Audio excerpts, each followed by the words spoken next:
No two ears are the same, and these actually take advantage of that and make sure that your audio sounds as good as it can to you, which is actually a big selling point. Hey, it's Chris. I'm in love with the new pair of headphones, the new Beats Studio Pros, because the price is right, the looks are right, the ear comfort is next level, the battery life is just bonkers, and they have some super unique features. So warning, I might be trying to talk you into buying these today because it's like getting the sound of the AirPods Max just about for less than the price of the Sony XM5s, which makes these super compelling. Now, if you want noise cancellation with transparency mode, up to 40 hours of battery life, the option to listen to lossless audio while wired, personalized spatial audio, some unique color options, not to mention convenient compatibility with Android and Apple devices, you are definitely gonna wanna check these out. So today, I'm gonna tell you what I like about these, and there's a lot, and then I'm gonna tell you what could be better, and also I'll do a little comparison as we go to the AirPods Max and the XM5s. All right, first things first, these are headphones, so let's go ahead and start with the sound. And I'll just put these on right now, so while I'm talking, you can kind of get a feel for what they look like. Now, one of the things I like to listen to while I'm working is Apple's Bedtime Beats playlist. And as I was working, testing these out, a song came on called Catnip, which has really chill acoustic guitar that slowly has various other sounds get layered in. And then all of a sudden, one of the things that layered in was this bass beat.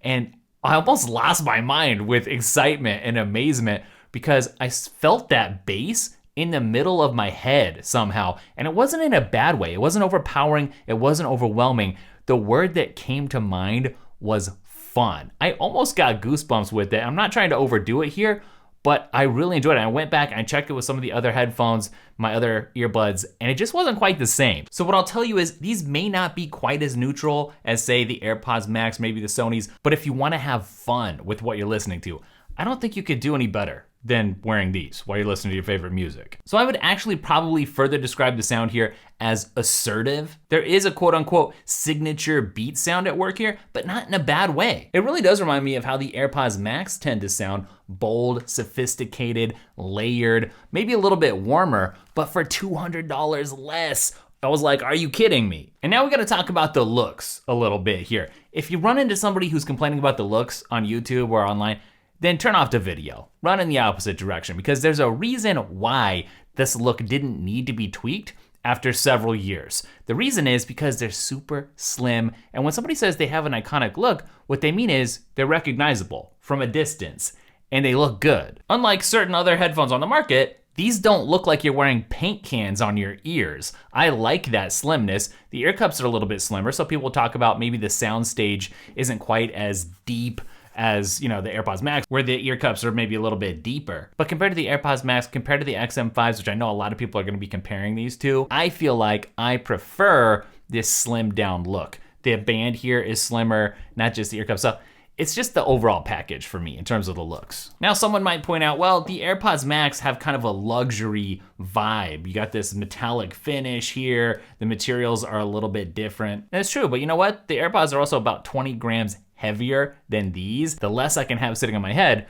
the better. And you can just see what I'm talking about with the bands here. Nice and slim compared to the Max, and also slimmer than the Sonys. But let's talk about the ANC, the active noise canceling. You don't buy headphones in this price bracket if you're not looking for really good ANC. Now, if you force people to rank the ANC on these, I'm guessing that the average person is really not gonna notice much of a difference. If you throw some professionals into the mix, I'm guessing that probably people give the slight edge to the AirPods Max and the Sony XM5s. What I would say about the ANC here is that I'm very satisfied to use these to drown out the world while I'm getting some work done. And I do think that I would rather pack these with me when I head out on the next plane trip because, number one, they sound good, they work that good, but also the Sonys don't fold, the AirPods don't fold. These actually do fold and get nice and compact. That means their case is also smaller as well. So way easier to bring with you. The better the ANC is for something like this, the more productive I feel like I can actually be. And if you would like to unlock limitless productivity, live with less stress, boost your income, then check out my productivity course, Learning to Be Productive, which I'll link up down below. Now let's talk about some of the unique features, because one thing I love about these,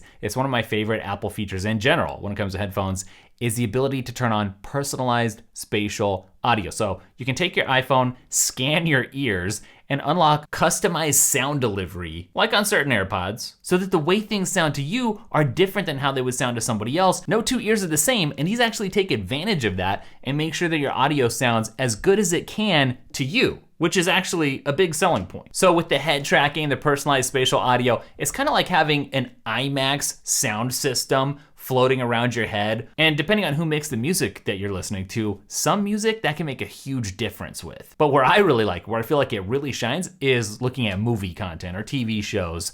That's where it really comes to life. Now, if you're really into lossless audio, you can plug these in via USB-C there on the bottom. That's right, no lightning cable here. And you can be acoustically delighted as long as your ears are discerning enough. You have to really care about your audio to take advantage of that, but it's cool that that's a feature here, it's an option. And if you do wire these up, you can actually take advantage of 3 custom sound profiles for music, for entertainment, or for voice, so it's nice to be able to tweak and tune things. Otherwise, when you're just listening wirelessly, what you get is that signature beat sound. Now, what could be better? Obviously, this thing's picking up a lot of fingerprints. If that drives you crazy, then you're either gonna be wiping these down a lot, or maybe you wanna get a different color, a lighter color. I feel like the coating on the Sonys kind of prevents that a little bit more. Now with the AirPods Max here, whenever you take them off, it auto disconnects. It'll pause and it'll be like, okay, I recognize that Chris is no longer listening to something. These unfortunately don't do that. So sometimes you'll take them off and I've forgotten that they were still attached to my Mac because I'm used to the AirPods, and I'll hear some music playing, you know, on the desk quietly over there because they're still going. So, and then there's also no automatic switching between devices like you would get with the AirPods. And actually that's something that I've turned off for my AirPods when I'm at my desk anyways. I used to really like that, but at my desk, I've got the Mac in front of me, I got the iPad over here, I got my iPhone, and sometimes when you pick up your iPhone, just for a quick glance, it'll switch your audio, and that's annoying anyway. So a lot of people just turn that off because they would prefer to just switch it whenever they want. So depending on how you're gonna use these, that's either a plus or minus. It does, however, still have one-touch pairing, so that's great. As you can see, I still got the old Solo Pros here, and I love this red color, so I kinda miss that we don't have that in this Studio Pro lineup, but that just means it'll be that much cooler whenever it does make its way back. But seriously, other than that, I don't think your average listener, your average consumer, is gonna find really much else to complain about here. Keep in mind the price. These are $50 less than the Sony's, $200 less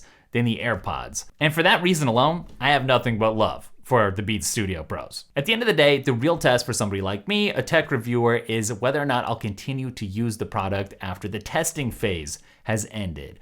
And in this case, the answer is yes. These are now my go-to headphones at my desk when I'm getting my work done in a professional capacity. And that, in a nutshell, is the entire review. They've beaten out all the other heavy hitters, the more expensive products. So that's it for today's video. If you do want to spice things up for your setup without dropping hundreds of dollars, check out our wallpaper packs. Lots of cool stuff in there. I'll link those up down below. If you need a kick in the pants, something to change your life for the better, check out the productivity course. Go to the website, see the success stories from real people, the real results. And don't forget, we've got a newsletter. People love it. The open rate is so high. Subscribe so you can figure out why. And I'll catch you in the next video. Later.